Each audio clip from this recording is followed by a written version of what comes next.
Should we welcome to the stage Mr. Mark Mitchell?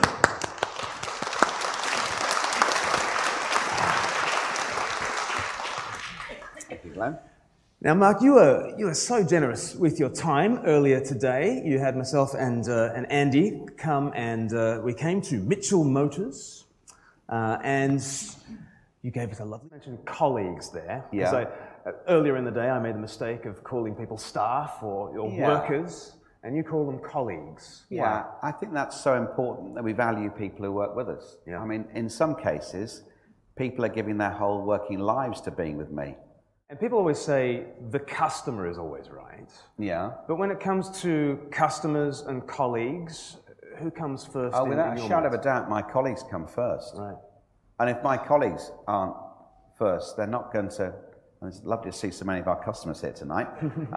But you wouldn't come first. So if I overrode decisions that they'd made that they thought on face value were the right decisions to make, we're in a commercial environment, that would undermine what they're doing, and that wouldn't make for a very good culture or place to work for them. Okay.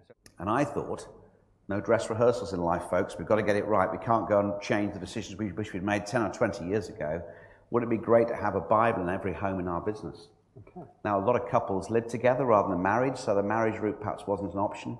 So Anita came up with the idea of visiting every newborn baby. And they're breeding like rabbits at the moment, I'll say. So it's a great privilege to go into... First with the hamsters, now with your colleagues. Yeah, okay. Livestock. We probably visit 6 or 8 homes a year and have done for over 20 years. And we take a small pair of pink Wellington boots, which are a little keynote gift of ours, pink or blue. And we take a kid's Bible into every home in our business, which is a great privilege. And it's received warmly by all of our colleagues. Because 1 in 20 people who have the operation that I had to have, a brain surgery, don't come through it.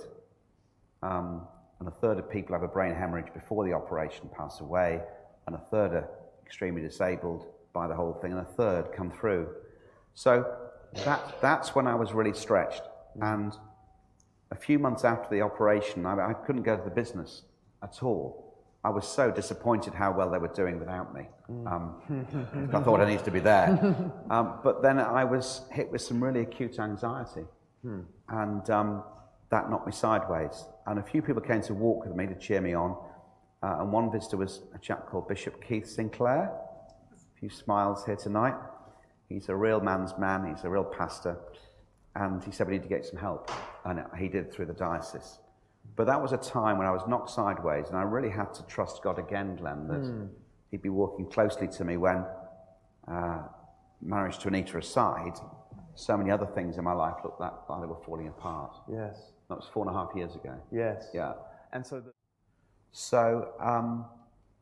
I couldn't imagine having run the journey, even parking marriage and parenthood and all my commitment to my local church, just the business. I couldn't imagine doing what I've done and leading as I've led without having clear direction from God. And so the person of Jesus, who some people brush off as a prophet, some people brush off as a teacher, a good guy, but when you look at what happened as we come up to Easter this year, he's the only person in the history of the world who's risen from the dead. And therefore, what he has to say has very significant claims. And they were significant 2,000 Easters ago, and they're just as significant this Easter. Jesus comes to planet Earth, and he says, I have a family for you to belong to. There is a prior love. A father has always been loving Jesus in the joy of the Holy Spirit, and Jesus comes to open his arms wide to the world, says, come and join the love, come and join the joy. Anyone who comes to Jesus like a child is given everything. And everyone who comes to heaven thinking they have something to offer finds the gates shut. And just saying, Jesus, will you receive one more child into your family? And tonight, you can hear him say, absolutely. This is why I spread my arms on that cross.